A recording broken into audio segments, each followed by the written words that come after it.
Kayak gue tahu apa penyebab utama permasalahan hidup lo selama ini, Ron. Langsung diserang gini gue. Baru mulai loh ini. Ini baru opening loh. Apa permasalahan gue tuh apa? Kayaknya love cell lo ada di suatu tempat lagi ger otak deh.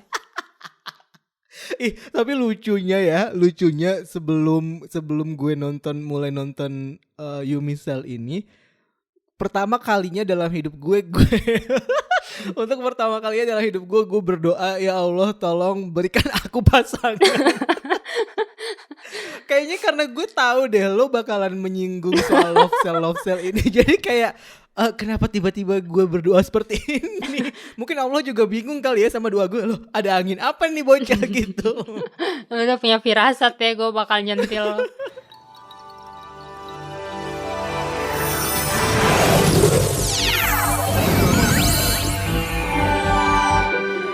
이상아, 이건 썸이야. 이런 게 썸이지 뭐가 썸이야. 감성아, 그럼 우기도 유미한테 관심이 있다는 거야? 난 그런 것 같아. 느낌이 왔어. 썸? 진짜요? 우기가 유미를 좋아한다고? 정말? 우와. 이상아, 확인해보자. 썸은 타라고 있는 거잖아. Yumi Cell ini sebuah drama yang benar-benar bisa relate sama semua orang sih. Gue setuju banget tapi. Iya kan, maksud gue kayak mungkin ada 1-2 hal yang lo gak relate, cuman kayak sel-sel lain itu tuh pasti kayaknya ada gitu di tubuh kita. Cuman mungkin bedanya di tiap orang itu kayak presentasi kekuatan sel itu beda-beda. Kayak yang dia bilang di sini kan tiap orang punya prime cell-nya sendiri kan, sel utama yang mengendalikan dia tuh apa. Cuman kayak sel-sel lain pasti ya kita bisa relate kayak betapa lucunya si sel lapar pas dia lagi kelaparan, tangannya Yumi sampai gemetar nggak bisa mikir. Itu gue banget sih. Itu juga gue banget sih. Tapi kalau lo, gue rasa lo sel cemas gak sih sebenarnya? Kayak lo cemas setiap saat gak sih? Iya, gue sel cemas, lu sel baper ya. Iya, kalau gue sel baper, betul sel baper banget sih kalau gue. Tapi gue setuju sama lo ya soal yang relatable ke banyak orang. Dan gue awalnya kan emang nonton ini gak ada ekspektasi macem-macem ya. Gak kayak lo yang emang kita sejak ngomongin upcoming drama 2021 juga kayak udah Yumi mulu. Oh gue udah nandain banget nih Yumi gitu kan. Sementara gue karena bukan pembaca webtoon in general, terus ketika gue nonton ini gue ngerasa kayak ada banyak hal yang ingin disampaikan oleh drama ini yang ingin diadaptasi dari webtoonnya, dan mereka nggak pengen banget kesan webtoonnya itu hilang plek blast ketika diadaptasi jadi drama. Dan itu tuh berasa banget gitu, kayak mereka mempertahankan porsi sel-sel itu berbarengan dengan porsi penampilan Kim Go Eun sama An Bo Hyun dan pemain-pemain lainnya gitu. Dan menurut gue itu adalah sesuatu yang nggak lo bisa lihat setiap hari di drama Korea gitu. Iya, ini fresh banget sih. Gue yang udah baca webtoon dan menantikan ini aja tuh ngerasa, wah ternyata ini jauh melebihi ekspektasi gue gitu. Gue sepuas itu gitu nonton ini. Terutama sama animasi si sel-selnya ini loh. Kayak gue sempat khawatir kan, gimana nih mereka ngegambarin si sel-sel ini. Ternyata bener gak salah sih. Gue sempat baca kalau Yumi Cell ini tuh make kayak studio animasi yang bagus banget gitu di Korea. Kayak hasilnya wah semulus ini gitu. Gue sih kalau misalkan mereka memutuskan untuk mengadaptasi Yumi Cell ke dalam drama Korea dan mereka memutuskan untuk masukin animasi ke situ gitu, gue merasa bahwa seharusnya memang animasi sel-selnya ini dibuat seniat itu sih, karena Korea itu kan punya banyak banget konten-konten animasi yang juga terkenal kan, kayak Tayo, Pororo, yang mana sebenarnya kalau kita lihat itu tuh terlihat sangat simple tapi entah kenapa enjoyable gitu.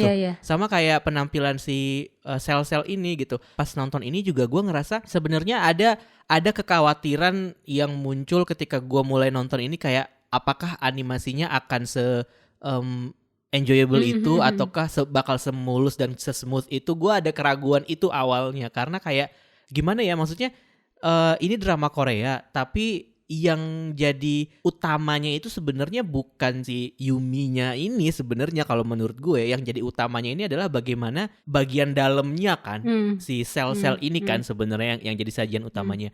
Dan itu bikin gue khawatir kayak bakalan bagus gak ya mereka bikinnya. Terus pas gue nonton kayak gemes ya. Gue gemes banget dan gue puas banget gitu sebagai orang yang gak baca webtoonnya dan sebagai penonton baru kayak gue bisa banget menikmati ini sebagai sebuah tontonan Jumat malam gue gitu loh ya, kayak ini menyenangkan banget untuk disaksikan gitu. Iya, animasi kualitas kayak film sendiri gitu. Iya Karena benar.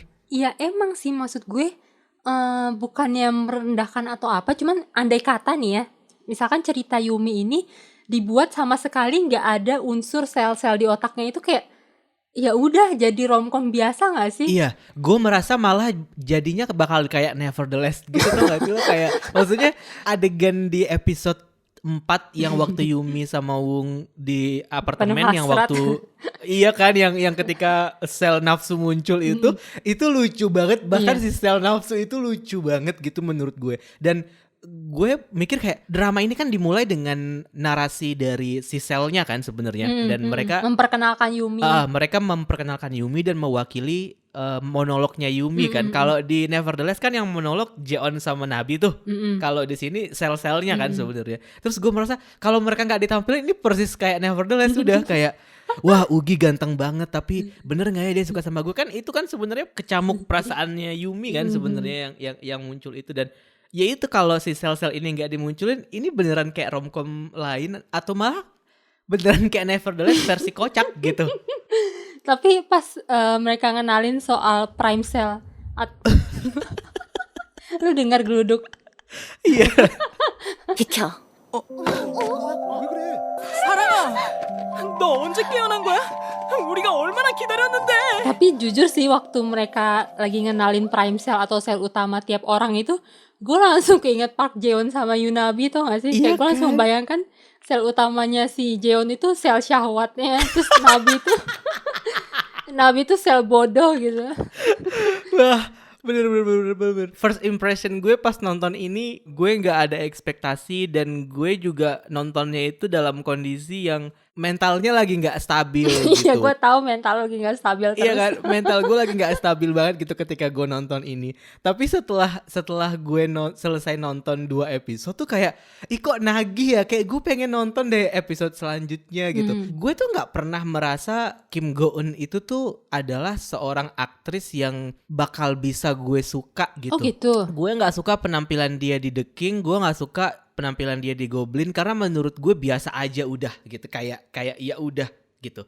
Tapi ketika gue nonton Cheese in the Trap, gue suka banget karakter dia di situ. Kayak ada kesan quirky yang mungkin ini selera kali ya. Dan ketika gue dihadirkan Yumi ini, gue agak sedikit keinget dengan image dia di Cheese in the Trap itu sih sebenarnya di gue, persepsi gue tuh kayak gitu. Jadi mungkin itu yang pada akhirnya bikin gue, oh ternyata Kim Go Eun tuh menarik ya gitu. Ketika pertama kali nonton ini. Dan karena emang ini proyek pertama Kim Go Eun sama An Bo Hyun, gue pun juga An Bo Hyun di pikiran gue itu adalah masih Itaewon Class kan. Masih Masih penjahat. si penjahat gitu. Jadi gue nggak tahu gimana gue akan bisa menanggapi si karakternya Ung di sini gitu. Cuman Yumisal ini dibuka dengan kesalahpahaman antara Ugi sama Yumi yang untungnya cukup membantu gue untuk menjembatani antara Ugi ke Wung sebenarnya. Jadi ketika gue udah lihat Ugi 2 episode itu, gue jadi kayak wah gimana ya reaksinya Yumi ketika ketemu sama Ung gitu. Karena kan dari percakapannya Ugi kan kayaknya Ung ini perfect Sebaik banget buat itu, Yumi, sebaik itu gitu kan. Itu yang membuat gue jadi mengantisipasi gitu. Jadi bridging itu ngena sama gue dan pada akhirnya membuyarkan kesan ada orang jahat di Itaewon Class itu di An Bo Hyun gitu. Dan ketika dia muncul, gue suka sih penggambaran dia sebagai developer game tuh yang pakai celana pendek, pakai sandal jepit, cocok banget. Dan rambutnya yang Charlie ST12 ini menurut gue menggambarkan seorang nerd yang sebenarnya gitu. Jadi gue mau nggak mau yang kayak harusnya Namdosan tuh kayak gini tampilannya, nggak kayak Namdosan gitu. Iya benar. Ngomong-ngomong An Bo Hyun, gue ingin menjilat ludah gue sendiri.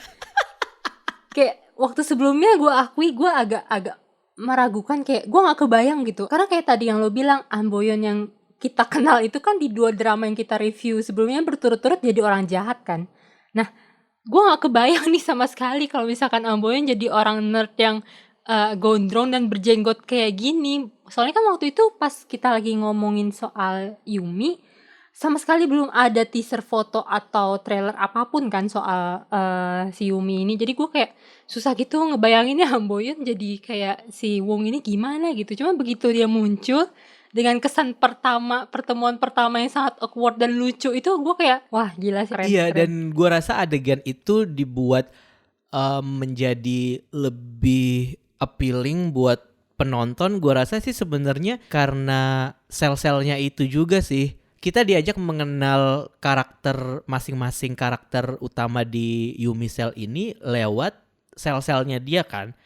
Karena sel-selnya itu yang membuat dia sebagai manusia tuh bereaksi dan segala macam gitu. Jadi instead of kita kayak nonton satu drama dan ngikutin ceritanya melewat kayak flashback apa dan segala macam gitu, kita tuh kayak diceritain sama orangnya langsung lebih personal, tapi karena levelnya itu udah level sel gitu loh. Kayak gue ngerasa itu yang membuat gue jadi bisa menikmati dan bisa mengerti si karakter Yumi ini dalam cuman satu episode doang gitu. Dan itu menyenangkan sih, karena biasanya kalau nonton drama kan kayak aduh apaan sih Nabi kok gini gitu, kayak ini orang kenapa sih, apa sih yang terjadi di masa lalu dia kan gitu kan sebenarnya. Tapi kan kalau ini kayak masa lalunya Yumi aja tuh kayak sebenarnya dijelasnya singkat, simple, dia tuh patah hati sebenarnya, yang kemudian membuat dia jadi nggak bisa terbuka perasaannya untuk laki-laki lain gitu. Terkunci lah istilahnya hatinya, padahal sel cintanya pun juga lagi koma dan segala macam kan selama 3 tahun terakhir gitu. Sesimpel itu, tapi dari percakapan para selnya ini mungkin itu yang bikin backstory Yumi jadi lebih ngena, karena nggak tahu kenapa ya. Kayaknya kita atau mungkin gue nih orang yang nonton drama Korea di usia 30 ini kayak udah males mencerna banyak hal atau menganalisa banyak hal. Jadi gue pengen didongengin aja tapi lewat kartun gitu, dan it works for me. Kayak setelah Houseplaying kan gue cukup banyak berusaha move on dari drama-drama kan, nonton terus kayak yang lain ya oke, bagus gitu. Cuman Yumi ini berada di another level gitu. I'm on the next level, yeah. Gue pas nonton ini tuh bener-bener ngerasa kayak bisa masuk ke dalam ceritanya banget gitu gara-gara sel ini. Bahkan yang sedihnya dia gara-gara patah hati sama si Ugi lah. Terus gimana histerianya dia kayak baru berusaha mau dapet cinta yang baru malah mendadak insecure gak jelas. Itu kayak semuanya itu tuh gue bisa paham gitu. Gue bisa merasakan apa yang Yumi rasakan gitu. Gue gak kayak pas misalkan gue nonton Nabi kayak kenapa sih nih cewek gitu. Karena ya itu semuanya tuh bener-bener udah jelas gimana pola pikir dia, kenapa dia bisa berpikiran kayak gitu, ya terjawab langsung sama si sel-sel yang muncul satu persatu ini gitu. Apa mungkin karena memang basically kita sebagai manusia juga sebenarnya memiliki merasa terwakili dengan ya sel-sel itu mungkin, atau maksud gue kayak ketika gue ngelihat si sel cemas itu, bener gak sih namanya sel cemas? Iya, sel gelisah itu, si anxious itu, gue kayak iya gue pun berpikir seperti itu ketika misalkan wah hari ini menyenangkan sekali ya, terus kemudian kayak tiba-tiba gloomy. Gak mungkin gak sih? Iya, gak mungkin gak sih semuanya berjalan begitu baik? Kayaknya ada sesuatu deh yang menunggu. Kan gitu kan kadang-kadang juga kita muncul perasaan-perasaan itu gitu. Terus yang paling relate tuh sebenarnya pas bagian ini sih, si sel apa tuh Nat yang emosi? Bukan, si sel belanja. Oh, sel fashion. Itu sih menurut gue itu sangat relate banget sih. Itu kan sel impulsif ya sebenarnya. Kayak lucu aja menurut gue bagaimana dia beli baju seharga 70.000 won, tapi kayak dia bertanya kayak, tapi gue nggak tahu mau pakai baju ini kemana. Terus ada temen yang jadi setan yang bilang kayak lu bisa pakai ini ke Phuket gitu, kayak padahal baju kan ya udah gak sih gitu. Terus akhirnya itu yang membuat dia belanja. Terus menurut gue kayak gue juga kayak gitu tuh. Gue juga kayak gitu deh kayaknya, kayak gue beli meja misalnya, kayak meja ini nggak cocok deh kalau misalkan gue pakai kursi yang udah gue punya, akhirnya gue beli kursi yang lain. Rombak gitu. semua. Iya ya? kan, rombak semuanya deh. Kursi ini kayaknya lebih bagus kalau misalkan ada karpetnya deh. Akhirnya beli karpet lagi gitu kan, kayak aduh gitu. Padahal sebenarnya itu bukan kebutuhan yang yang wajib untuk dipenuhi kan, kayak masih banyak hal lain yang lo perlukan gitu. Cuman kayak sense of art atau matching gak matching, lo jadi kayak buang-buang uang gitu gara-gara self fashion ini. Iya itu, dan yang serunya lagi sebenarnya di dalam diri seseorang itu kan emang kompleks, dan yang gue suka dari Yumi Cell ini kompleksiti manusia itu digambarkan dengan sel-sel yang meriah banget ini gitu. Maksudnya ketika di satu momen dia bisa sangat bahagia, di momen yang sama juga dia bisa tiba-tiba jadi khawatir gitu. Terus di momen yang sama juga tiba-tiba mendung dan dia tiba-tiba jadi gloomy gitu kan. Itu sangat sangat manusiawi banget. Dan yang paling gue suka itu adegan yang di pantry yang perasaan terpendam. Itu tuh kayak gila, ini gue sih kayak ini gue banget gitu. Tapi mereka menceritakan bagaimana seorang manusia bisa menarik atau membakar sumbu perasaan terpendamnya itu gitu. Maksud gue kayak wah, they explain that feeling sangat-sangat nyenengin sih buat gue sebagai penonton. Iya, kayak Yumi tuh berusaha nahan-nahan, cuman pada akhirnya pada suatu titik tuh dia nggak tahan lagi, kayak pengen yaudahlah gue selpet aja langsung lewat si true feeling ini dengan balutan jokes tapi bukan jokes gitu. Dan kita kayak mau nyalahin Selnya, tapi sebenarnya Sel itu adalah Yumi juga kan. Jadinya kayak gue tuh kadang-kadang merasa kayak misalkan yang Sel histeria itu misalnya, wah anjir nih nyebelin banget ya. Tapi ketika gue mau nyalahin itu, that cell is actually inside Yumi's body gitu loh. Jadi sebenarnya itu Yumi sendiri. Dan itu perasaan yang unik ketika menonton ini sih, kayak lu merasa bahwa satu orang bernama Yumi ini adalah protagonis dan juga antagonis untuk ceritanya sendiri gitu loh. Ya, dan itu nggak pernah gue temukan pengalaman itu di nonton drama yang sebelumnya sebenarnya. Histeria sejauh ini dia ini ya satu-satunya sel antagonis ya yang merusak jalan cerita. Terus yang gue suka juga ini loh, apa? Tuas ekspresi itu yang pengatur mimik muka. itu sebenarnya kalau di webtoon tuh gimana sih universe dari sel-sel itu Nat, sebenarnya kemiripannya seberapa persen gitu? Walaupun jujur gue udah agak lupa inget ya sama webtoonnya, karena emang bacanya udah lama banget dan gue belum sampai habis waktu itu. Cuman seinget gue yang di awal-awal ini banyak banget sih miripnya. Kayak bener sutradaranya itu emang bilang sendiri sih, kayak dia berusaha banget ngejaga supaya webtoon yang udah sangat bagus itu tuh nggak jadi hancur gitu. Terus gue juga suka yang pas ini loh, bagian overthinking malam-malam.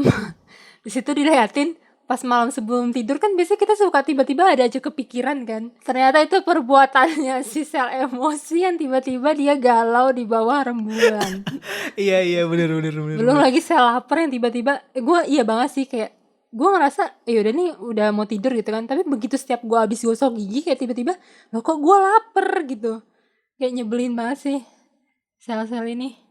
Cuman jauh sebelum Yumi-Yumian ini ya, gue nggak tahu deh lu sempat denger apa enggak, ada quotes yang bilang saat kamu sedih atau ngerasa sendirian, ingatlah bahwa berjuta-juta sel dalam tubuhmu tidak pernah berhenti bekerja hanya untuk kelangsungan hidupmu. Dan itu salah satu yang ngebantu gue waktu dulu mengalami masa-masa sedih gitu loh. Terus kayak begitu masuk ke ini kayak oh iya benar, gue bisa langsung relate banget sih, kayak gue cinta dengan tubuh gue sendiri. Iya. Kalau gue tuh dulu pernah baca, gue lupa apa ya, tapi yang ingin disampaikan oleh tulisan yang gue baca itu adalah bahwa ketika kita berpikiran positif dan berusaha untuk selalu memenuhi diri kita dengan hal-hal positif tuh, sel-sel dalam tubuh kita pun juga akan terpacu untuk mengeluarkan aura-aura positif itu gitu. Maksudnya kayak itu akan membantu kita untuk misalnya kayak nggak berjerawat lagi misalnya, atau mungkin rambut kita nggak rontok lagi misalnya gitu. Walaupun ya memang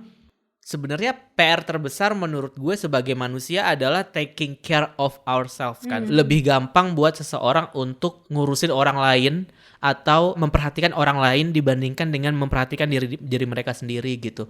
Jadi ketika gue nonton ini, kalau ada hikmah yang akan gue ambil adalah bahwa ya apapun yang terjadi dalam diri gue atau pergulatan batin itu gitu ya, maksudnya kayak itu adalah sebuah proses yang wajar dan pada akhirnya gue memang harus menerima itu sebagai proses pendewasaan gitu loh, kayak perjalanan kita sebagai manusia untuk bisa mengerti diri kita sendiri gitu.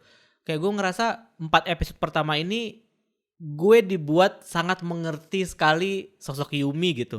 Tapi di saat yang sama gue juga merasa kayaknya gue juga butuh deh melakukan refleksi diri gitu loh, kayak kira-kira hari ini sel mana nih ya yang bakalan bergejolak atau mungkin hari ini sel mana lagi ya yang akan mendominasi kayak gitu-gitu sih.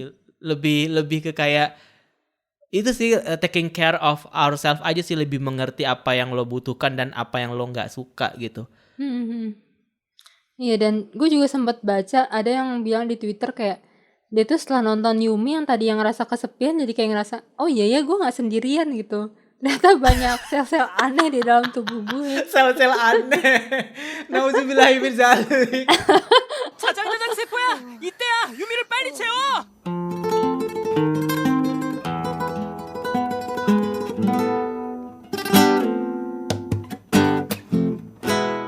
Gue merasa kayak reaksi-reaksi Yumi terhadap apapun yang terjadi di sekitarnya itu juga sangat manusiawi ya menurut gue.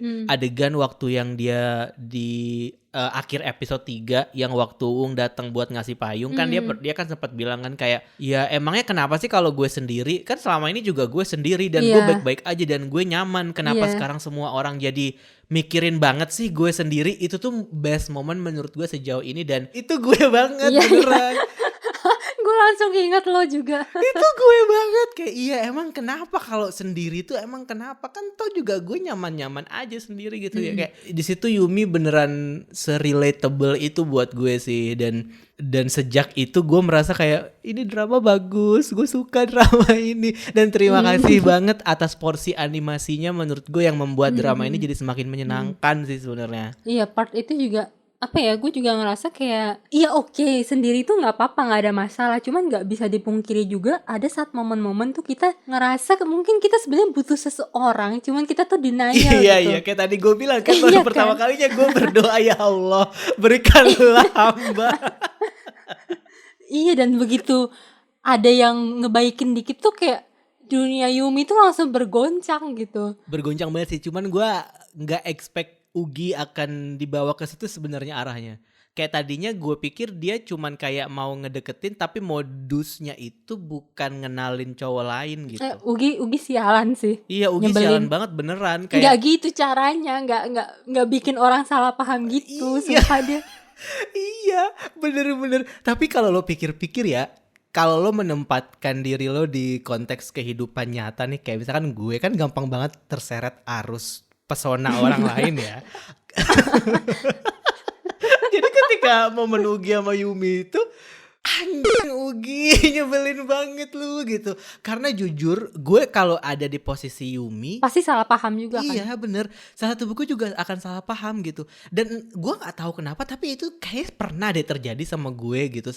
Ketika gue merasa kayak naksir orang gitu, terus orang ini kok kayaknya juga balik baikin gue, tapi ternyata orang ini modusnya beda gitu. Dan masalahnya adalah karena gue sama Yumi adalah orang-orang yang sudah kesepian terlalu lama. Jadi ketika ada orang yang berbuat baik ke kita tuh jadi kayak kita tuh udah nggak bisa ngebedain lagi mana yang ini sebenarnya modus sama yang mana yang sebenarnya tulus gitu.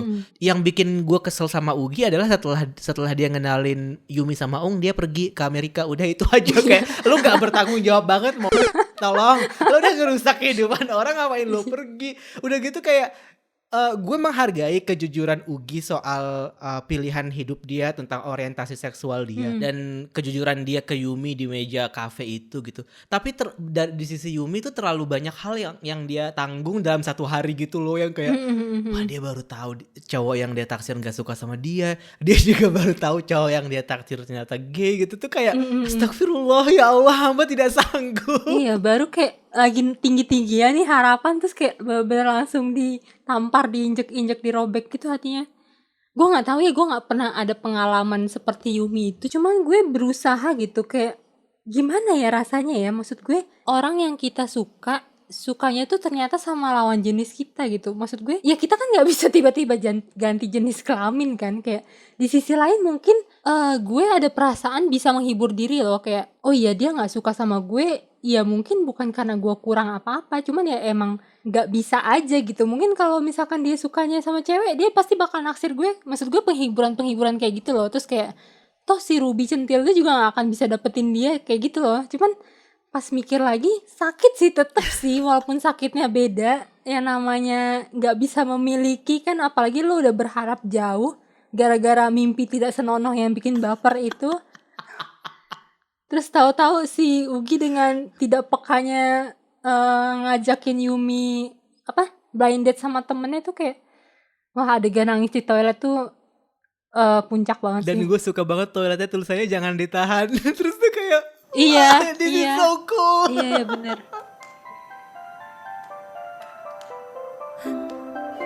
잘 잤어요, 선배? Berkecamuk banget gue di momen yang di cafe itu gitu. Di awal gue merasa dibuka dengan mimpi tidur bersama Ugi itu kayak sebuah visual yang menyenangkan gitu. Maksudnya kan gue di kantor kan juga nerima press release dari SM kan tentang keterlibatan Minho di drama ini gitu. Kayak as a K-pop fan, gue suka SHINee banget dari dulu. SHINee adalah grup yang bikin gue suka K-pop gitu, dan Minho adalah bias pertama gue di K-pop gitu. Tapi ketika Minho main drama itu gue nggak pernah ngikutin sebenarnya karena Gimana gue sih? gue nggak terlalu suka sama acting dia, jujur aja, di drama gitu. Jadi kayak dia main di Hwarang gitu-gitu tuh gue nggak nonton gitu kan. Gue dari awal emang nggak suka acting dia. Tapi as a K-pop idol, visually god gitu loh, kayak wah, visual of the visual deh si Choi Minho gitu. Tapi di drama gue nggak terlalu suka. Terus ketika dia main di Love Struck, gue cukup tertarik dengan karakter itu yang dia mainin di Love Struck in the City sebenarnya. Jadi apa ya? Gue lupa deh. Jadi polisi waktu itu. Oh iya, kan? cameo ya. Cameo kan. Jadi kayak nggak penting-penting banget, tapi ada sesuatu yang kita pengen tahu lebih banyak dari situ gitu. Tapi ketika di Ugi ini, yang bikin gue agak terganggu adalah cara ngomong dia sebenarnya, kayak Chanwoo di True Beauty, jujur Li nih. Masa sih? Mungkin karena gue gak terlalu kenal Mino sebagai idol di luar sana kayak gimana ya. Gue juga agak dikit sih nonton drama dia. Cuman gue menikmati aja sih. Dan di awal-awal kalau gue melupakan cerita webtoonnya, ya itu gue juga ikutan naksir gitu dengan sosok Mugi di sini yang se-sweet dan semanis itu, yang pagi-pagi tiba-tiba nyelonong datang nanya, kamu rumahnya di mana? Di Bekasi kan ya? Di sebelah mana? Pekailona? Ini gue pasti langsung kayak mikir, ini mau ngajak nebek apa jangan-jangan dia punya usaha omprengan apa gimana gitu kan pasti. Kan pasti jadi overthinking kan. Belum lagi yang dia ngasih kopi lah, terus yang dia bukain pintu, dia tangannya kepegang, semua itu tuh wajar gitu membuat sel-sel otak Yumi semuanya tuh detektif itu pun bahkan ketipu bahwa ya Wong ini tuh punya maksud lain padahal enggak gitu. Sebel sih gue. Karakter dia dibuat sangat misterius dan abis itu ngilang. Masalahnya itu aja gitu, kayak setelah dia memperkenalkan Yumi sama Ung itu tuh kayak nggak bertanggung jawab orang ini menurut gue gitu loh. Tapi ya memang mungkin kapasitas dia sebagai mak comblang ya mungkin memang cuma sampai situ juga sih sebenarnya. Dan Mino sekali jadi cameo langsung dapat 2 bad scene ya. Emang dia beneran cuman cameo banget ya di drama ini? Kayaknya sih. Jadi si Ugi tuh gak bakal muncul-muncul lagi nih si Ugi. Aduh, gue kurang tahu deh, jujur. Gue tuh otak gue kan lu tahu sendiri kan, sel memori gue tuh nggak rapi gitu, kayak otaknya SpongeBob. Wah, kalau beneran dia nggak muncul lagi, bener-bener tidak bertanggung jawab sih menurut gue. Kayak jahat banget nih orang. Tapi Yumi Cell ini tuh dramanya akan ada beberapa season sih. Iya kan dia bilang kan, sutradaranya bilang kalau dia nggak cukup nih kalau cuman 1 season doang, dan season ini bakalan fokus ke Yumi kan katanya. Gue kan tipe orang yang nggak suka banget nih nonton drama Korea yang berseason-season. Iya. Kecuali Houseplay kan sebenarnya. Iya. Kayak menurut gue drama Korea di era 2010 sampai 2015 2018 itu kayak the peak of the peak Korean drama deh, di mana 16 episode, 20 episode itu cukup gitu. Dan ketika mereka muncul dengan ide bahwa semua drama Korea harus di seasonin gitu, gue kayak kenapa gitu. Nah makanya ketika Yumi ini dibilang mereka akan bikin banyak season, pas gue nonton gue ngerti sih kenapa. Karena porsi manusia dan porsi animasinya itu tuh kalau misalkan cuma 14 episode anyway kan mereka mau produksi ini, itu tuh kayak nggak cukup menurut gue karena terlalu banyak yang ingin diceritakan. Betul juga sih, terlalu banyak yang ingin diceritakan dan mungkin karena mereka memang punya vision bahwa mereka tidak ingin menodai image webtoonnya yang emang udah bagus itu, jadinya mereka juga tidak ingin mengecewakan pembaca webtoonnya ketika nonton ini kali ya. Iya, gue jujur yang berita soal ini akan ada beberapa season itu, sebelum nonton ini tuh gue belum tahu berita itu, nggak tahu apakah gue yang kudet atau emang beritanya agak kurang hype. Cuman pas gue nonton 4 episode ini gue kayak ngerasa udah sayang gitu, kayak gue ngerasa langsung kecemasan gue bahwa ini akan berakhir di 14 episode tuh langsung memuncak kan. Makanya pas gue tahu bahwa ini justru akan diproduksi untuk beberapa season, gue malah seneng banget sih. Kayak lagi-lagi gue menjilat lidah gue sendiri bahwa gue nggak suka drama berseason-season gitu. Kayak sebenarnya mungkin ujung-ujungnya balik lagi sih, tergantung seberapa kita suka sama drama itu. Kayak Iya sih. kalau suka ya mau berapa season juga ya udah ayo Betul, gitu. betul. Apalagi akhir-akhir ini tuh gue ngerasa kayak nggak tahu ya, kelarnya Houseplay itu mengajarkan gue bahwa justru gue kayak ngerasa jadi agak males gitu loh, kayak harus mencari lagi drama yang baru lainnya gitu. Justru mending kayak ya udah, mendingan ada satu drama yang benar-benar bagus banget, ya udah gue ikutin itu terus gitu untuk waktu yang lama, daripada gue harus kayak aduh cari lagi yang baru, kenalan lagi dari awal, terus belum apa-apa ntar berpisah lagi. Karena memang premisnya Yumi ini sendiri pun kan ya keseharian Yumi dan sel-sel yang mencintainya kan. Jadi kayak di season demi season kita akan ngelihat pertumbuhan Yumi banget sih, kayak gimana dia berdeal dengan jatuh cinta yang kedua kalinya, patah hati yang kesekian kalinya, yang berganti-ganti dengan orang kayak real life kita banget deh. Maksud gue kayak drama lainnya kan kayak ya udah ketemu satu cowok terus happy endingnya adalah jadian sama cowok itu udah kelar gitu. Sedangkan Yumi ini dia akan ada nanti berganti lagi kan. Jadi kita kayak belajar sama-sama dengan Yumi ini untuk tumbuh. Iya. Mungkin itu juga yang perlu digarisbawahi. Mungkin karena sekarang culture dari drama Koreanya sendiri juga menawarkan banyak season. Kayak yang tadi lo bilang itu kan. Kayak gue juga sih pada akhirnya menjilat ludah sendiri juga sih ketika gue bilang kayak gue gak suka drama Korea banyak season. Tapi anyway gue suka Hospital Playlist gitu di 2 season itu gitu. Tapi mungkin memang udah berubah kali ya culture itu, karena kan dari 2010 sampai 2020 aja kan kayak udah beberapa tren drama Korea tuh udah berulang-ulang. Tapi ada yang beda juga nih, kayak misalnya sekarang jadi lebih banyak drama yang diproduksi satu kali produksi langsung tayang, misalnya kayak di Netflix gitu. Dulu kan kayak Descendants of the Sun adalah drama Korea pertama yang produksi dulu baru tayang. Kemudian sekarang banyak juga drama-drama yang kayak gitu. Sebenarnya dari dulu juga ada sih drama yang udah berseason-season, tapi memang mungkin nggak tayang di TV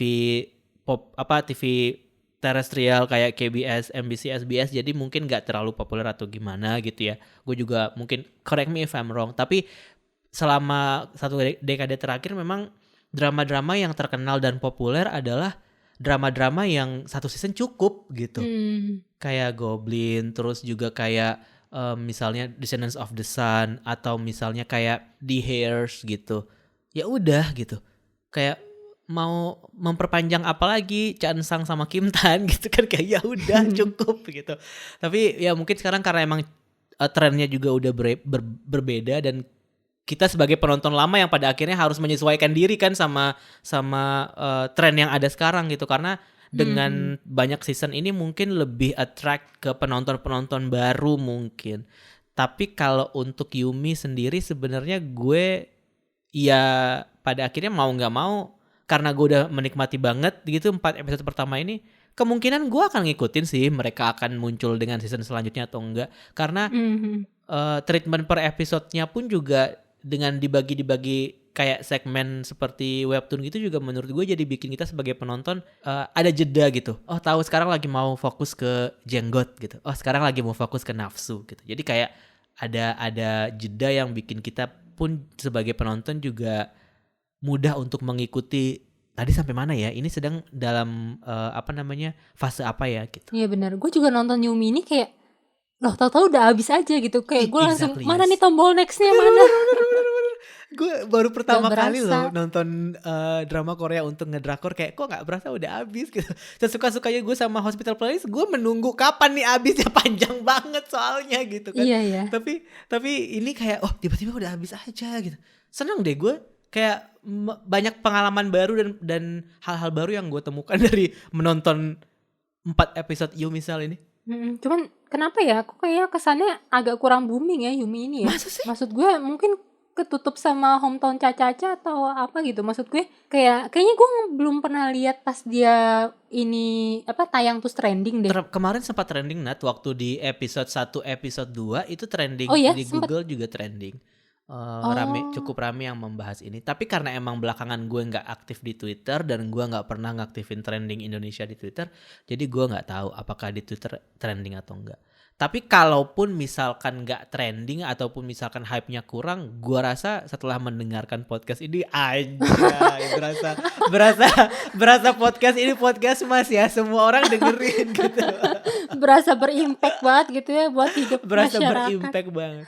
Tapi lu bisa judge sendirilah gimana gue sama Nadia membahas Yumi Cell di episode ini. Jadi kalau lo dengerin podcast ini, I suggest you to watch Yumi Iya. Cell. Kalaupun mungkin sekarang dia masih kayak orang-orang di sekeliling lo masih belum banyak yang nonton, gue yakin seiring berjalannya waktu, apalagi masuk ke season 2, ini pasti akan jadi salah satu drama yang diperhitungkan banget sih. Terutama kalau misalkan lu tipe-tipe orang yang fear of missing out, lu harus nonton dari sekarang karena ini pasti akan jadi besar. Nonjanja. Tim marketing IKEA lo ya.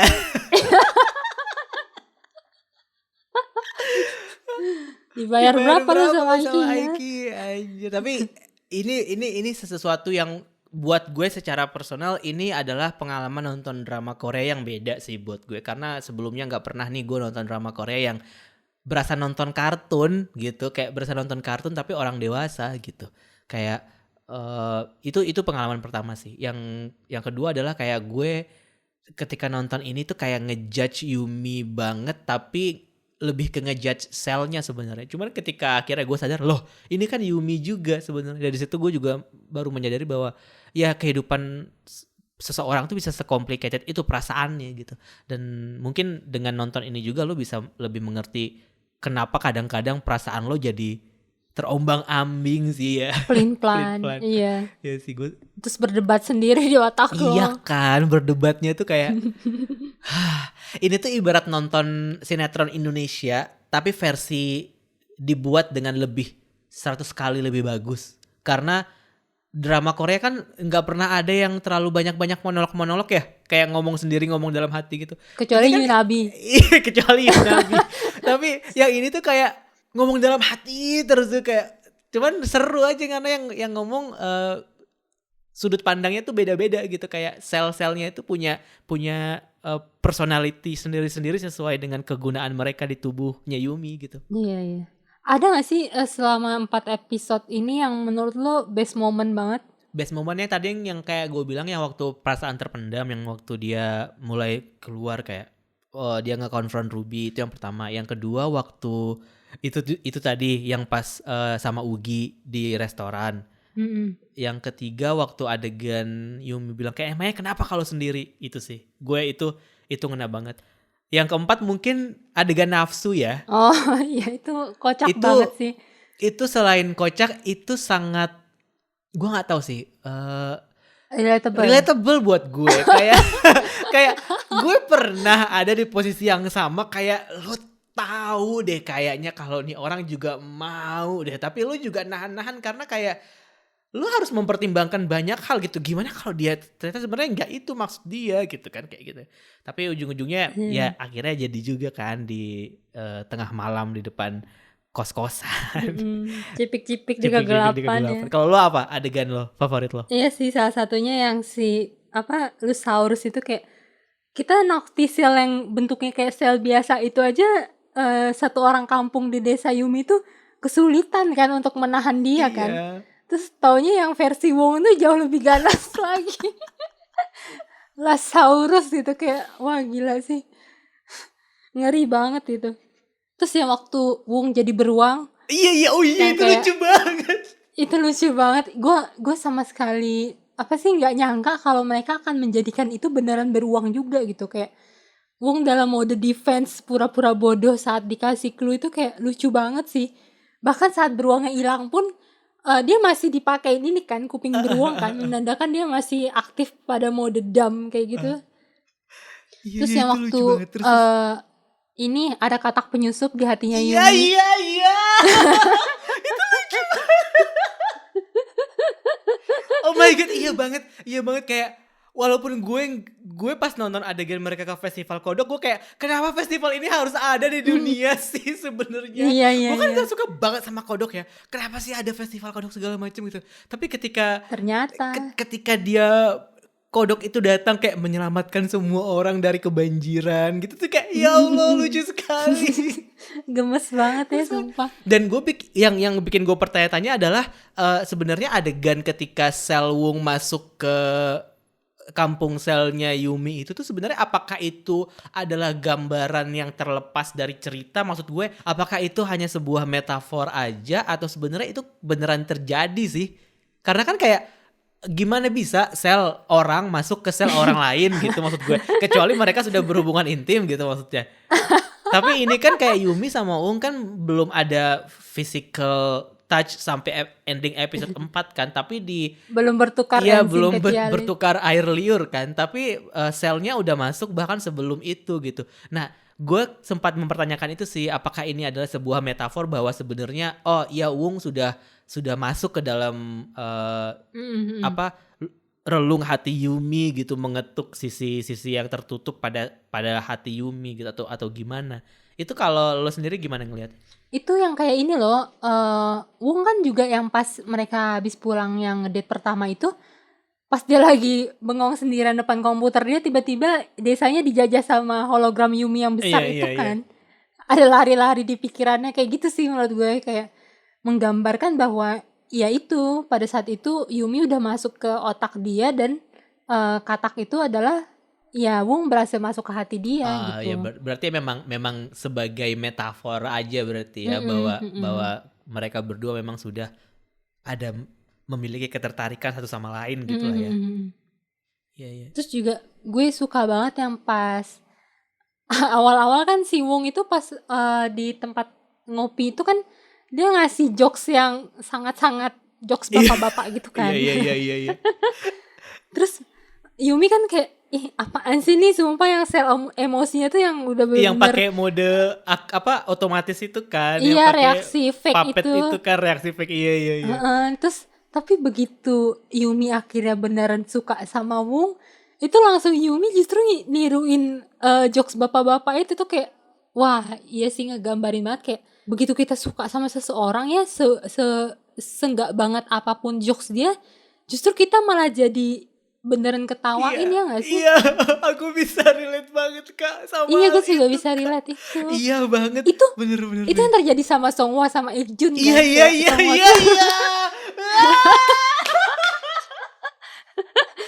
Relate banget sumpah. Iya bener. Dan satu hal lagi yang gue suka, yang gue relate, walaupun gue mungkin gak suka sama karakternya ya, si temennya Wong yang cewek itu loh. Iya. Nah, gue nggak suka sama karakter itu karena ya udah jelas-jelas dia mungkin punya maksud lain gitu. Maksudnya kayak dia suka sama Wong tapi Wong nggak suka sama dia, tapi dia posesif banget gitu. Oke, dari situ aja sebenarnya karakter ini sudah tidak sangat menyenangkan gitu buat gue. Tapi apa yang dia lakukan untuk menarik perhatian Wong itu sangat relatable buat orang yang mengalami cak sarang, one-sided love gitu.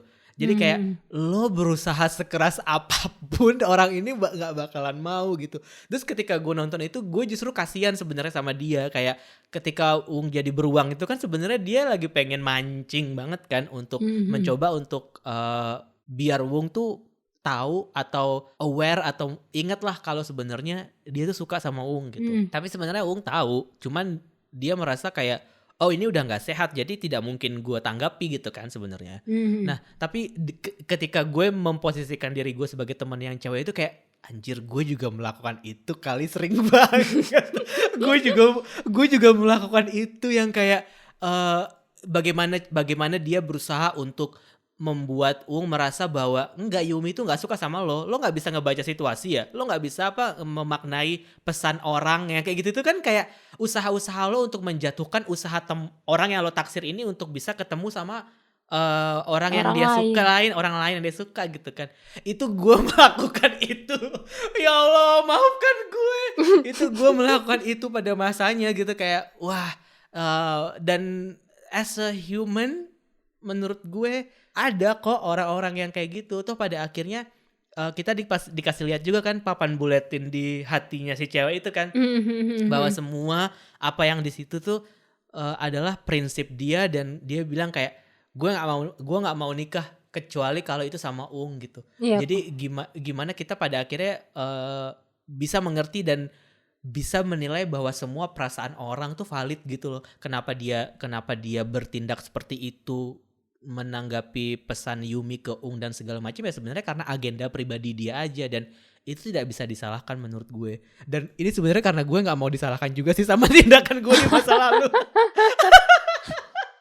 Lu waktu itu pakai ini juga nggak, teori emoticon nggak, menjelaskan bahwa orang itu nggak tertarik? Mungkin gue nggak pakai teori emoticon, tapi gue memakai kemampuan manipulatif gue. Oh iya, sel manipulatif lo kayaknya cukup besar deh di diri Iya lo. kan, gue merasa sebagai orang yang cukup termanipulasi gak sama gue selama ini. Iya sih, benar, gue setuju. Maksud gue, gue lihat komen orang-orang tuh banyak yang kesel banget sama Sei ini. Gue juga kesel sih, gue sebel gitu sama tipe-tipe orang yang, ya lu punya begitu banyak waktu selama bertahun-tahun lalu untuk menjadikan Wung milik lo gitu. Cuman ya kenapa lu tarik ulur terus gitu, kayak sampai Wung sendiri kan bingung kan, dia sempat curhat sama si Ugi kan, kayak gue bingung deh sama si Sei ini maksudnya apa gitu kan. Kadang tuh dia ngasih perhatian lebih, tapi kadang dia kayak ngebatasin gitu loh jaraknya. Terus si Ugi langsung bilang kan, ya itu karena dia ini aja, maksudnya dia nggak tertarik, cuman kayak ya nggak rela aja ngelepasin lo. Sejak itu kayaknya Wung tuh memastikan bahwa oh ya udah, gue nggak boleh nih termakan sama si cewek ini nih. Kayaknya sejak itu deh si beruang ini terbentuk gitu untuk pertahanan diri dia. Cuman balik lagi ke karakter orang kayak Sei ini, sebenarnya bukan pertama kalinya kan ada di drama kan. Kayak di Taiwan Class ada yang kayak gitu, si Sua. Terus kayak di Do You Like Brahms juga dia karakternya mirip-mirip kayak gitu kan. Maksudnya kayak teman lama yang kayak maju enggak, mundur enggak gitu loh. Cuman hebatnya di Yumi Cell ini, mungkin karena kita udah sekilas dikasih lihat isi otaknya Sei itu, kita jadi kayak oh iya, mungkin dia juga sebenarnya punya cerita tersendiri di masa lalu dia, kenapa dia kayak segitu tertutupnya gitu loh. Maksud gue, dia tahu nih dia suka orang, cuman dia nggak bisa bergerak maju tuh kenapa gitu, pasti ada historinya juga. Kalau Ruby lo kesel nggak? Jujur Li, iya, kesel banget. Aduh, si Ruby ini yang main IUB kan? Lo kenal? Gue dulu suka banget kan sama dia. Oh gitu. Yang pas awal-awal deh, yang dia main drama kayak Innocent Man, si Nice Guy, gue suka kan. Jadi siapa dia? Dia jadi adiknya Song Joong Ki di situ. Oh. Dia juga pernah jadi MC bareng Baekhyun Suho di SBS Inkigayo waktu itu, dan gue ngikutin banget setiap episode dia nge-MC itu, gue ngikutin banget. Tapi pas gue nonton ini, gue tuh kesel banget, sekesel-keselnya kayak apaan sih ini orang gitu. Sumpah, yang dari cara ngomongnya dia itu berhasil banget membuat karakter ini senyebelin itu gitu. Kalau gue sih nggak gitu ngikutin si Yubi itu sih. Maksud gue baru ngeh gitu dia di drama ini gitu. Walaupun kayaknya ada drama-drama sebelumnya yang gue liat di Asian Wiki dia main, yang kita tonton juga kan. Cuma gue kayak nggak ngeh dia main yang di mananya, jadi siapanya gitu. Cuman di sini dia berhasil menarik perhatian gue sih. Tapi ya walaupun dia ngeselin gitu, menurut gue tuh dia karakter yang harmless gitu loh, kayak cuman annoying, bodoh tapi kocak gitu. Iya Ya kan? Dan apalagi itu kayaknya lebih karena gara-gara persaingan sama si Ugi aja gitu. Ntar kalau misalkan dia tahu ternyata Ugi juga nggak bisa dia miliki, paling juga dia ini, maksud gue nggak jadi salty sama si Yumi. Iya sih itu. Untuk konteks dia di 4 episode pertama ini dia cukup nyebelin sih buat gue. Dia nggak bisa lihat sikon kan, kapan dia harus berhenti gangguin si Yumi waktu Yumi lagi histeris gitu. Terus tapi pas yang di episode yang dia khawatir Yumi lagi sakit itu, gue bisa ngeliat ketulusan dia sih. Maksud gue dia beneran kayaknya mengkhawatirkan kondisi Yumi gitu. Terlepas dari dia emang pengen jodohin Yumi sama Wung, cuman kayaknya dia emang tipenya ya kayak gitu. Kayaknya suatu saat ini sih, maksudnya gue menantikan dia bisa saling memahami dan berteman baik sama si Yumi. Iya. Jadi akhirnya mereka berdua bisa sama-sama merasakan patah hati karena nggak bisa mendapatkan Ugi ya. Kayak tapi mereka tuh kayak apa ya? Dua orang yang karakternya beda jauh gitu loh. Kayak satu super introvert, satu lagi super extrovert, yang satu lagi insecure, satu lagi over pede, yang gitu loh, kayak dua kutub yang berbeda. Tapi kalau di dunia nyata kalau lo ketemu sama orang yang di kutub yang berbeda sama lo gitu, kira-kira lo bakal nyambung nggak? Ada sih pernah kayak gitu. Maksud gue di awalnya mungkin gue kayak nggak ngerasa, gue emang bisa ya temenan sama orang kayak gini. Cuma lama-lama begitu gue udah mengenal dia kayak, oh iya gue tahu dia kenapa kayak gini. Jadi kayak gue memahami itu sih. Justru orang yang nggak terlalu deket sama gue yang bingung kayak, lo temenan sama dia gitu loh. Tapi apakah itu pada akhirnya lo yang lebih banyak mengerti atau kalian berdua sama-sama mengerti sesama lain? Gue kayaknya loh. Iya kan, ujungnya kan pasti gitu kan, sama kayak Yumi kan sebenarnya. Iya, Jadi iya. kayak Yumi yang lebih pintar menahan perasaan dia dan menempatkan diri dia kan, kayak waktu adegan di pantry kan. Jadi gua rasa orang kayak Ruby ini memang butuh ditampar sekali sih, kayak bahwa apa yang dia lakukan itu tidak selalu benar gitu maksud gue. Karena yang gue lihat dari 4 episode ini ya, yang pada akhirnya menanggung beban itu ya Yumi gitu. Ya kan? Ya gue berharap mereka akan dijadikan teman sih pada di episode selanjutnya. Iya. Karena sejauh ini Yumi belum punya teman kan. Iya. Dan gue positif thinkingnya adalah karena emang ini perjalanan pendewasaan Yumi kan dengan sel-sel dia. Maksud gue Yumi yang tadinya segitu berusaha nutupin kayak sel true feeling dia dan lain-lainnya, lama-lama akan menjadi lebih terbuka Iya. sih, lebih open, lebih nggak fake gitu loh. Betul, kayak betul. ya ini gue gitu. Iya, dan disitulah pada akhirnya Ruby itu berperan sebenarnya kan, berperan besar untuk memunculkan true feelingnya Yumi. Iya. Gitu. Kayaknya ada satu hal lagi deh yang perlu lo ambil pelajaran dari drama ini, Ron. Apa tuh? Lo mesti ganti password pintu hati lo. Kayak terlalu pendek, makanya semua orang bisa gampang masuk ke sana. Mohon maaf Kak, gak perlu pakai password, pintu hati saya udah dol. Semua orang tinggal jublus sudah bisa masuk. Makanya saya naksir terus sama semua orang. Free entry ya.